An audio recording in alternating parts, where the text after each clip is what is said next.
Hi friends, स्वागत करते हैं आपका हमारे चैनल प्रॉफिट प्लस में। ईएमए मास्टर क्लास जिसका कि सेकंड फेज स्टार्ट हो चुका है, जिसमें हम अंडरस्टैंडिंग ऑफ ईएमए समझ रहे हैं। इसका ये एपिसोड 7 है और आज हम समझेंगे कि ईएमए के द्वारा सपोर्ट और रेजिस्टेंस को कैसे पहचाना जाए। अब तक जैसा कि आप लोग सीख रहे हैं और पिछले 6 एपिसोड्स में हमने काफ़ी कुछ ईएमए के बारे में सीखा है, जिसमें आपने ये समझा होगा या कई बार जब भी होमवर्क करते समय अगर आपने चार्ट पे देखा होगा तो ध्यान दिया होगा कि ईएमए जो होता है, ईएमए की लाइन जो हमने लगा रखी है, चाहे 20 की हो या 50 की हो, उसमें प्राइस जो है बार बार किसी एक जगह से जा करके सपोर्ट पे टकराता है और वहां से या तो ऊपर की तरफ में चला जाता है या उसी ईएमए से अगर नीचे की तरफ में है तो टकरा करके उस ईएमए से फिर नीचे आ जाता है। तो ऐसा क्यों होता है? क्या ये कोई कोइंसिडेंस है या ईएमए सच में कोई सपोर्ट या रेजिस्टेंस की तरह काम करता है? आज हम इसी रहस्य को समझेंगे। आज तक के एपिसोड में हमने जो कुछ भी सीखा है, एक बार उसका थोड़ा-सा रिकैप ले लेते हैं। अब तक हमने सीखा है कि ट्रेंड क्या होता है, राइजिंग ईएमए क्या होता है, फॉलिंग ईएमए क्या होता है और फ्लैट ईएमए क्या होता है। और हमने ये भी समझा कि ईएमए जो है वो ट्रेंड कैसे बताता है। इसके अभी 6वें एपिसोड में, पिछले एपिसोड में हमने ये सीखा था कि ईएमए हमें ट्रेंड कैसे बताता है, कैसे हमें डायरेक्शन बताता है। लेकिन पहचानने के बाद, ट्रेंड को पहचानने के बाद ट्रेड कहाँ पे लें, इसकी शुरुआत अब हम यहीं से करने जा रहे हैं। आज के एपिसोड में हम सीखेंगे कि सपोर्ट क्या होता है। ये सपोर्ट ईएमए के द्वारा हम पता लगाएंगे। उसी तरह से रेजिस्टेंस को हम पता लगाएंगे कि ईएमए के द्वारा कैसे होता है। डायनेमिक सपोर्ट किसे कहते हैं और डायनेमिक रेजिस्टेंस क्या होता है। चार्ट पर बाउंस किसे कहते हैं और ब्रेकडाउन किसे कहते हैं, और ये सारी चीजें जो हैं हम रियल चार्ट के एग्जांपल पे समझेंगे। सपोर्ट और रेजिस्टेंस की बेसिक अंडरस्टैंडिंग क्या है, हम उसको समझ लेते हैं। वैसे तो सपोर्ट और रेजिस्टेंस का बहुत बड़ा टॉपिक है जो कि प्राइस एक्शन के अंतर्गत आता है, और जब हम प्राइस एक्शन की सीरीज स्टार्ट करेंगे उस समय हम सपोर्ट और रेजिस्टेंस को डिटेल में समझेंगे। लेकिन अभी हम उसकी बेसिक अंडरस्टैंडिंग समझ लेते हैं कि बेसिकली क्या होता है। तो सपोर्ट जो होता है वह लेवल होता है जहां से बायर एक्टिव होते हैं, और उसी तरह से रेजिस्टेंस वह लेवल होता है जहां से सेलर एक्टिव होते हैं। लेकिन ईएमए में लेवल फिक्स्ड नहीं होते हैं। नॉर्मली चार्ट पे जो सपोर्ट और रेजिस्टेंस होता है, जैसे ऊपर की ये लाल लाइन जो है वो रेजिस्टेंस की है और नीचे की ग्रीन लाइन सपोर्ट की है। तो यहाँ से जब स्टॉक जब भी कभी यहाँ पे आएगा तो यहाँ से सपोर्ट लेकर ऊपर जाएगा, जब भी यहाँ पे टच करेगा तो यहाँ से ऊपर जाएगा, और ऊपर में जब यहाँ पे टच करेगा तो नीचे आएगा, और रेजिस्टेंस को टच करेगा तो नीचे आएगा। ये अक्सर होता रहता है। लेकिन ईएमए जब लगा होता है चार्ट पे, तो ईएमए का जो सपोर्ट होता है या रेजिस्टेंस होता है वो फिक्स नहीं होता है। इसलिए इसे हम क्या कहते हैं, डायनेमिक सपोर्ट और डायनेमिक रेजिस्टेंस कहते हैं। ईएमए जो है डायनेमिक सपोर्ट की तरह कैसे काम करता है, EMA as a dynamic support, इसको हम पहले समझ लेते हैं। तो जब कभी भी बुलिश ट्रेंड चल रहा हो, चार्ट पे बुलिश ट्रेंड चल रहा हो, मतलब प्राइस ऊपर जा रहा हो, हायर हाई और हायर लो बनाता हुआ ऊपर जा रहा हो, और वो क्या करता है, फिर प्राइस कई बार ईएमए तक आता है और ईएमए से टकरा करके वापस जाता है। जैसे कि यहाँ चार्ट में दिखाया गया है कि प्राइस ईएमए तक आया, ईएमए को टकरा करके यहाँ से ऊपर चला गया, वापस फिर आया, ईएमए को टकरा करके ऊपर चला गया, फिर आया तो ईएमए को टकरा करके ऊपर चला गया। इस तरह से प्राइस क्या करता है, ईएमए को टच करते ही ऊपर की तरफ में निकल जाता है। तो जब कभी भी ईएमए को टच करके प्राइस ऊपर निकलता है तो उस जगह पे जो सपोर्ट बनता है, उस सपोर्ट को हम डायनेमिक सपोर्ट कहते हैं। डायनेमिक सपोर्ट कभी भी एक फिक्स एक लाइन पे नहीं होता है, ये अक्सर चेंज होते रहता है, ये ईएमए के साथ में चेंज होते हुए चलता है। तो इसी को हम डायनेमिक सपोर्ट कहते हैं। इसी तरह से जब प्राइस नीचे आ रहा होता है और वो लोअर हाई और लोअर लो बनाता हुआ जब आता है नीचे, उस समय जहां भी जिस भी ईएमए से टकरा करके नीचे लौटता है, तो वह जगह जो होती है, वो पॉइंट जो होता है, ये डायनेमिक रेजिस्टेंस कहलाता है। सीधी लाइन में अगर टकरा करके यहाँ से लौट रहा है हर बार तो ये रेजिस्टेंस कहलाएगा। लेकिन वही रेजिस्टेंस अगर ईएमए पे बन रहा होता है तो उसको हम कहते हैं डायनेमिक रेजिस्टेंस। मतलब स्टॉक जो ट्रेंड में होता है, बेयरिश ट्रेंड में होता है, प्राइस ऊपर जाने की कोशिश करता है लेकिन ईएमए से टकरा करके फिर वहां से नीचे आ जाता है। तो इसे हम क्या कहते हैं, रेजिस्टेंस, ईएमए का रेजिस्टेंस कहते हैं, और ईएमए रेजिस्टेंस जो होता है वो डायनेमिक रेजिस्टेंस कहलाता है। अब इसी क्रम में बाउंस किसे कहते हैं, मतलब प्राइस में जो बाउंस आता है, हम कहते हैं, कई बार सुना होगा आपने कि स्टॉक जो है पर्टिकुलर इस लेवल से बाउंस कर रहा है, तो बाउंस क्या होता है? तो क्या होता है बाउंस का मतलब कि जब प्राइस ईएमए को टच करके और उसी दिशा में वापस चलने लगता है, मतलब ऊपर चल रहा है, स्टॉक अप ट्रेंड में है, ऊपर चल रहा है, तो नीचे आता है ईएमए को टच करके और फिर वापस ऊपर की दिशा में जब चलने लगता है, तो इसको हम क्या कहते हैं? बाउंस कहते हैं। जहाँ से भी टच करके जब जंप लेता है, ऊपर जाता है, तो उसको हम बाउंस कहते हैं। और बाउंस जो होता है वो ट्रेंड की ताकत को दर्शाता है, वो दिखाता है कि ट्रेंड जो है स्ट्रांग है। जिस तरह से अभी हमने बाउंस को समझा है, उसी तरह से ब्रेकडाउन होता है।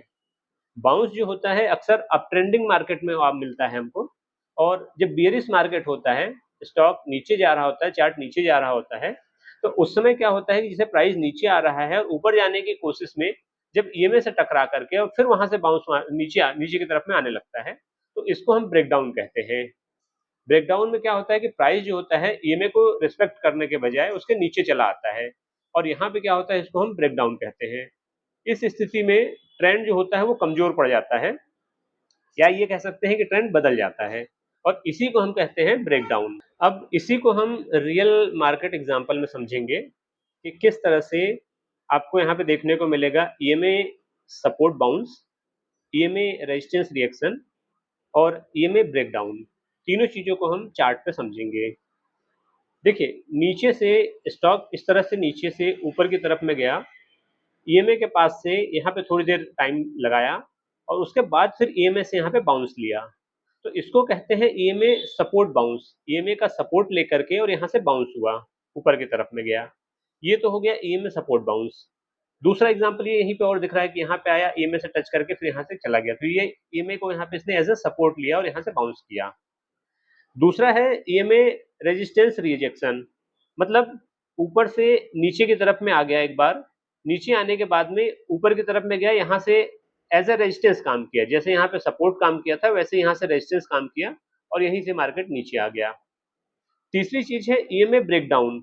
ब्रेकडाउन में क्या होता है कि ऊपर निकल जाता है मार्केट, एक बार नीचे से आने के बाद में एक बार ईएमए के ऊपर निकल जाता है, ऊपर से नीचे आकर के और फिर से एक बार यहाँ से जब रिजेक्ट करता है ईएमए के पास से, तो ये एक्चुअल होता है ब्रेकडाउन, मतलब यहाँ से फिर और ज्यादा नीचे आ सकता है मार्केट। तो ये चीजें तीनों यहाँ पे क्लियर समझ में आती है। पहला हो गया कि ईएमए सपोर्ट बाउंस, जो कि आपने समझ लिया कि ईएमए से सपोर्ट लेकर के बाउंस किया। ईएमए रेजिस्टेंस, ईएमए से रेजिस्टेंस खा के नीचे आया, और एक बार ईएमए को तोड़ने के बाद में जब फिर से ईएमए टच करके नीचे आता है, तो इसको कहते हैं ईएमए ब्रेकडाउन। ये तीनों चीजें क्लियर हो गई हैं, इसको समझने में थोड़ा सा समय लगेगा, एक बार दो बार इस पार्ट को रिमाइंड करके भी आप देख सकते हैं। जैसा कि आप लोग ईएमए की मास्टर क्लास जो है इसको सही से समझ रहे हैं, पूरी तरह से हर एक वीडियो देख रहे हैं, तो यहाँ पे क्या है कि अब हर टच पे आपको ट्रेड नहीं लेना है, मतलब जल्दी से ट्रेड लेने की कोई जल्दबाजी नहीं करनी है, पैसेंस रखना है, जब तक कि पूरा कोर्स कंप्लीट नहीं हो जाता है तब तक के पैसेंस रखना है। अन्यथा क्या होगा कि गलत जगह पे ट्रेड ले लेंगे और हम फंस सकते हैं। ट्रेड लेने की कोई जल्दबाजी नहीं करनी है। हमको अगर पता चल गया है कि सपोर्ट रेजिस्टेंस क्या होता है, डायनेमिक सपोर्ट क्या होता है, डायनेमिक रेजिस्टेंस क्या होता है, हमको पता चल गया है कि ब्रेकआउट क्या होता है, ब्रेकडाउन क्या होता है, तो इन सब चीज़ों को देख करके ये नहीं करना है कि अगर चार्ट पे कहीं भी कोई सिचुएशन दिखती है तो हम ट्रेड लेना चालू कर दें। सिर्फ ईएमए को देख करके कोई भी हम ट्रेड नहीं ले सकते हैं, या ईएमए ने कहीं पे आकर के या प्राइस ने ईएमए को टच किया तो हम वहां से ट्रेड ले लें। जैसे कि यहाँ पे दो तीन जगह दिखाया गया है कि यहाँ पे आया तो ऊपर की तरफ में यहाँ पे ट्रेड नहीं लेना है, यहाँ पे टच कर रहा है तो यहाँ से नीचे की तरफ का ट्रेड नहीं लेना है, यहाँ से भी ट्रेड नहीं लेना है। ट्रेड कब लेना है?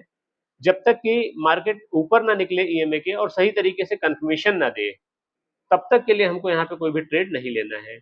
अब वो कंफर्मेशन जो जरूरी है वो कैसे मिलेगा हमको? या तो कोई स्ट्रॉन्ग कैंडल चार्ट पे बनती हुई दिखाई देगी जिसमें हमको स्ट्रेंथ दिखेगी, तब हमको लेना है, या हमको कोई वॉल्यूम की कैंडल दिखेगी, वॉल्यूम दिखेगा कि रिलायबल वॉल्यूम दिख रहा है, कोई बड़ा वॉल्यूम दिख रहा है, तब हमको लेना है, या प्राइस एक्शन से भी रिलेटेड कोई सपोर्ट या रेजिस्टेंस अगर दिखता है, किसी पैटर्न को कंफर्म करता है ईएमए के पास में, तब हमको ट्रेड लेना है। स्ट्रॉन्ग कैंडल इस तरह से कोई बड़ी कैंडल बनती है, ग्रीन कैंडल, तब हमको वहां पे बाय का ट्रेड लेना है। हाई वॉल्यूम दिखता है अगर किसी क्रॉसओवर के पास में या किसी ईएमए के पास में जब प्राइस आता है, तब वहां पे हमको ट्रेड लेना है। या हमको प्राइस एक्शन देखना है कि कोई पैटर्न बन रहा है या कुछ भी, जो भी प्राइस एक्शन से रिलेटेड पैटर्न है अगर बन रहे हैं, तब हमको ट्रेड लेना है। हम वॉल्यूम का ऑलरेडी कोर्स कंप्लीट कर चुके हैं, आप चाहें तो वॉल्यूम की मास्टर क्लास हो चुकी है, और लिंक अवेलेबल है, आप जाकर के देख सकते हैं। साथ में कैंडल स्टिक की क्लास अभी आनी है, कौन सी स्ट्रॉन्ग कैंडल होती है, कौन सी वीक कैंडल होती है, इसका कोर्स अभी आना बाकी है। प्राइस एक्शन भी अभी आना बाकी है। तो अगर कंटिन्यू आप बने रहते हैं तो आपको हर एक चीज़ यहाँ पे पता चलती जाएगी। आज जो कुछ भी हमने सीखा है हम उसको एक बार समराइज़ कर देते हैं।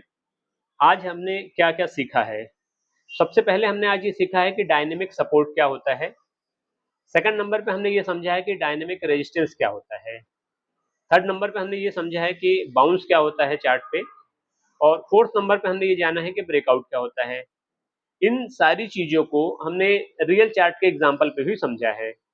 तो आज की पूरी क्लास में हमने ये सारी चीज़ें सीखी हैं, जो कि ईएमए से रिलेटेड डायनेमिक सपोर्ट और डायनेमिक रेजिस्टेंस की बनती है। जैसा कि आज की लर्निंग कंप्लीट होती है आज के एपिसोड की, तो होमवर्क जो है आपका क्या है कि आपको जो भी आप चार्ट यूज़ कर रहे हैं, ट्रेडिंग व्यू कर रहे हैं, जीरोधा कर रहे हैं या अपस्टॉक कर रहे हैं, वहाँ पे अपने को एक चार्ट ओपन करना है और 20 ईएमए लगाना है। 20 ईएमए लगाने के बाद में 5 स्टॉक्स हमको छाँटने हैं, जिनमें पहला ऐसा देखना है कि जहाँ पे प्राइस जो है ईएमए से बाउंस कर रहा है। दूसरा ऐसा देखना है जहाँ ईएमए से रेजिस्टेंस की तरह काम कर रहा है, ईएमए से रेजिस्टेंस खा के नीचे आ रहा है। तीसरा हमको ढूँढना है कि जहाँ से ईएमए का ब्रेकडाउन हो रहा है।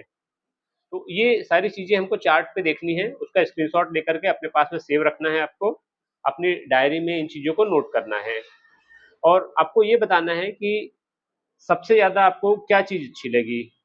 प्राइस का बाउंस करना या ब्रेकडाउन करना या रेजिस्टेंस खाना? ये चीज़ें आपको नोट करके रखनी है और जो भी आपको इसमें अच्छा लगता है, आपको कमेंट करके बताना है कि आपको ये चीज़ें अच्छी लगी हैं। अब जैसा कि आज हमने सीख लिया है कि ईएमए कैसे सपोर्ट की तरह काम करता है और कैसे रेजिस्टेंस की तरह काम करता है, लेकिन इसके आगे भी बहुत सारे सवाल बाकी हैं। अभी हमको ये समझना है कि क्या ईएमए का जो एंगल बनता है, वो ट्रेंड की ताकत को बता सकता है?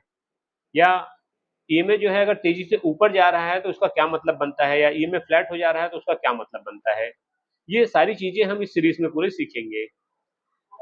ईएमए मास्टर क्लास का अगला 8वां एपिसोड जो आने वाला है, उसमें हम समझेंगे कि प्राइस और ईएमए के बीच में क्या रिलेशन है। हम ईएमए सीख रहे हैं और ईएमए जो है ये प्राइस से रिलेटेड ही है। ईएमए जो बता रहा है एक्सपोनेंशियल मूविंग एवरेज जो है वो प्राइस का ही बता रहा है। तो प्राइस और ईएमए के बीच में क्या रिलेशन है? किस प्रकार से ये दोनों मिलकर के काम करते हैं और हमको ट्रेड देते हैं? यही सीखेंगे हम अगले अपने आने वाले वीडियो में। मिलते हैं अगले वीडियो में, तब तक के लिए जय हिंद, जय ट्रेडिंग।